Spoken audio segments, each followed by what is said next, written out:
Nesta temporada do Unesp em Pauta, o nosso tema são as perspectivas para a educação. Nossos convidados participaram do 10º Encontro Ibero-Americano de Comunicação, promovido pela Faculdade de Ciências e Letras da Unesp em Araraquara. Neste primeiro programa, nós conversamos com o professor da Unesp, Celestino Alves da Silva Júnior. Professor Celestino, muito obrigada por sua participação em mais um programa da TV Unesp. Obrigado a você pelo convite. Professor, por que falar em educação ainda continua sendo um tema emergente e que traz muitas possibilidades de debate, de intercâmbio, como neste caso do Encontro Ibero-Americano? Bom, talvez porque a educação ainda não foi compreendida, né, nos seus diversos significados. Nesse momento, no Brasil e em muitos lugares do mundo, a educação está sendo pensada, está sendo proposta sob uma ótica economicista, talvez mesmo mercantilista. E é claro que para quem tem formação, quem tem interesse, quem tem compromisso com a educação, essa é uma situação a ser contestada. Na medida em que as situações, né, geram contestação, é claro que a discussão se desdobra, né, e é claro também que novas posições podem emergir da própria discussão. Mas a educação, acima de qualquer outra coisa, é uma interrogação sobre a cultura vigente, né? O que dessa cultura nós pretendemos, né, que permaneça, né? Que se transmita, né?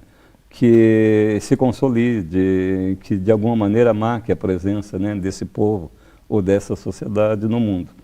Desse ponto de vista, a educação sempre será, né, alguma coisa a ser trabalhada, discutida, analisada e certamente promovida. Dentro dessa grande temática que é a educação, né, duas problemáticas que estão no eixo central da discussão do Encontro Ibero-Americano é a questão da educação inclusiva, que embora tenhamos políticas públicas, ainda carece de algum tipo de argumentação, problematização, e também a questão da própria gestão pública e da gestão administrativa dentro das escolas. Eu gostaria que o senhor comentasse essas duas esferas para a gente. Posso tentar, mas sobre educação inclusiva eu sei muito pouco. Na verdade, ela me parece mais um ideal do que algo que esteja sendo materializado, vamos dizer, na medida do próprio ideal. Nós que trabalhamos em educação, e nem é preciso trabalhar em educação para pensar assim, nós que somos pessoas de bom senso, né, sabemos que ninguém deve ficar fora do processo educacional. Mas talvez não saibamos ainda como, né, fazer com que esse processo se revele, né, adequado e contribua efetivamente para pessoas com determinadas particularidades, né, sejam físicas ou sejam intelectuais. Do ponto de vista da organização do trabalho na escola, a meu ver, essa é uma questão que permanece em aberto. Nós não sabemos ainda, né, como orientar um professor para lidar adequadamente com essa situação. Esse professor tem uma trajetória, tem uma história de trabalho, né, em que os atendimentos se faziam em paralelo ao seu trabalho, né. Quer dizer, os nossos alunos com as chamadas, né, necessidades especiais eram também atendidos de maneira especial. Na educação inclusiva atual, nós precisamos de um atendimento especial dentro da maneira regular. Isso é uma coisa realmente difícil, né, de ser formulada e certamente ser posta em prática. Mas eu entendo que, melhor do que eu, um especialista em educação especial, poderia dar uma resposta, né, mais contributiva para você. Ao longo da temporada aqui do Unesp em Pauta, nós vamos conversar com outros professores, pesquisadores também, tanto do Brasil quanto de Portugal e da Espanha também, sobre algumas dessas questões. E sobre a questão da gestão escolar, professor?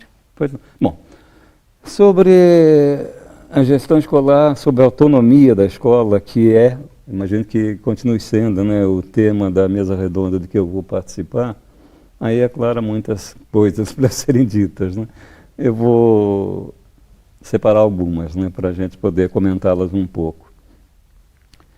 O problema maior da gestão escolar no Brasil, de certa forma, é a sua falta de autenticidade.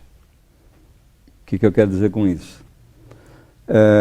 Nós não temos um domínio teórico, autêntico, elaborado a partir de questões da realidade educacional brasileira, que possa nos servir de referência para a prática da gestão escolar. Nós sabemos muito pouco sobre gestão escolar. E por sabermos pouco, né, nós tendemos a importar procedimentos. E tendemos a importar procedimentos porque muitos de nós, na verdade, pensam a questão da gestão como se ela fosse uma questão de ordem genérica, como se o fato de ser uma gestão escolar não tivesse um significado especial. Ou seja, muita gente entende que existe uma ciência da gestão, que essa ciência recomenda determinados procedimentos e que esses procedimentos poderiam ser utilizados em qualquer circunstância e como forma de coordenação das atividades de qualquer organização. A meu ver, isso não bate nem com a natureza nem com a realidade das nossas escolas. As escolas são um tipo muito especial de instituição, porque desenvolve também um tipo muito especial de contribuição à vida social. Elas não podem ser geridas por uma lógica que se abastece dos preceitos da lógica empresarial. Claro que eu estou falando da administração da escola pública. Você está me pedindo que fale, né, sobre políticas públicas. E isso talvez seja a questão fundamental a ser enfrentada. Uma escola pública não é apenas acidentalmente diferente de uma escola privada, ela é substancialmente diferente. Uma escola privada é um bem de mercado, é uma mercadoria. Por mais que essa afirmação possa parecer chocante, mas é uma mercadoria. Ela tem o seu valor determinado pela sua relação com as demais mercadorias. É uma questão de mercado. A escola pública é uma questão de direito. A sua lógica não pode assimilar a lógica do mercado. Ela tem que se pautar pela racionalidade pedagógica e não pela racionalidade empresarial. Toda vez que nós pensamos na racionalidade pedagógica, nós pensamos na necessidade, né, de elaborar conhecimento sistemático e práticas recomendáveis a partir dessa situação especial. Uma escola pública existe para o bem comum, existe para o interesse coletivo. Ela não existe para resolver questões particulares, não existe para os interesses localizados. Logo, ela não pode ser administrada ou gerida, como, né, a maioria das pessoas prefere dizer hoje em dia, à luz dos mesmos parâmetros, com base nos mesmos critérios e por conta, né, da aplicação dos mesmos procedimentos. Desse ponto de vista é que eu continuo afirmando, e há muito tempo afirmo isso, né, que nós precisamos criar, efetivamente, uma teoria da administração das escolas públicas no Brasil. Enquanto nós entendemos que vamos poder transportar para a escola pública os critérios da administração empresarial, nós simplesmente continuaremos a desqualificar as escolas públicas, continuaremos a mantê-las em situação de risco, continuaremos, inclusive, a permitir que elas sejam fechadas, etc, etc, etc. Professor, pensando então nesse cenário problematizador da escola pública, principalmente como o senhor coloca, já que nessa temporada do Unesp em Pauta nós vamos discutir as perspectivas da educação, na sua visão, pesquisador da área, quais seriam essas perspectivas? Bom, a escola pública precisa, antes de mais nada, se tornar efetivamente pública. Né? Quando eu falo que ela precisa se tornar efetivamente pública, quer dizer que ela tem que ser pensada à luz do interesse público. Ela tem que ser reconhecida como algo integrante do mundo público, do setor público. Significa que ela tem que ser pensada em termos especiais, ou seja, ela tem que ser pensada especialmente em relação à sua natureza. Para que essa escola, né, possa ser pensada em relação à sua natureza, ela precisa de algumas providências administrativas de caráter geral, ou seja, que sejam parte integrante de uma política de governo. Quais seriam essas experiências? Elas precisam ter o seu corpo docente determinado, né, e consolidado. Significa o quê? Que uma escola deve ser um conjunto de professores que pertence o tempo todo a essa escola e só pertence a essa escola. Quer dizer, um conjunto de professores que possa constituir a identidade da escola. Se sentir parte da escola. Tomar parte dessa escola. Exato. Esse conjunto de professores precisa elaborar, juntamente com os alunos, inclusive com a participação dos funcionários, o projeto pedagógico da escola. Nós não podemos viver de arremedos de projetos pedagógicos. Não podemos viver da absorção e muito menos não podemos viver da aquisição de projetos prontos, vendidos pela indústria do franchise educacional e pagos com dinheiro público. Para que a gente possa ter um projeto pedagógico digno desse nome, né, que esteja voltado ao futuro da escola, nós precisamos que a população da escola, né, as pessoas que estão dentro do movimento da escola, as pessoas que circundam a escola, essas pessoas pensem o futuro da escola. E para pensar o futuro da escola, elas não podem dar aula o tempo inteiro. E também não podem trabalhar em outra escola. Quer dizer, elas têm que constituir um grupo de trabalho que possa se reunir em caráter permanente, que possa se encontrar ao longo do seu cotidiano, que possa, sim, construir uma identidade institucional a partir da identidade pessoal de cada professor. Nós estamos muito longe disso, certamente.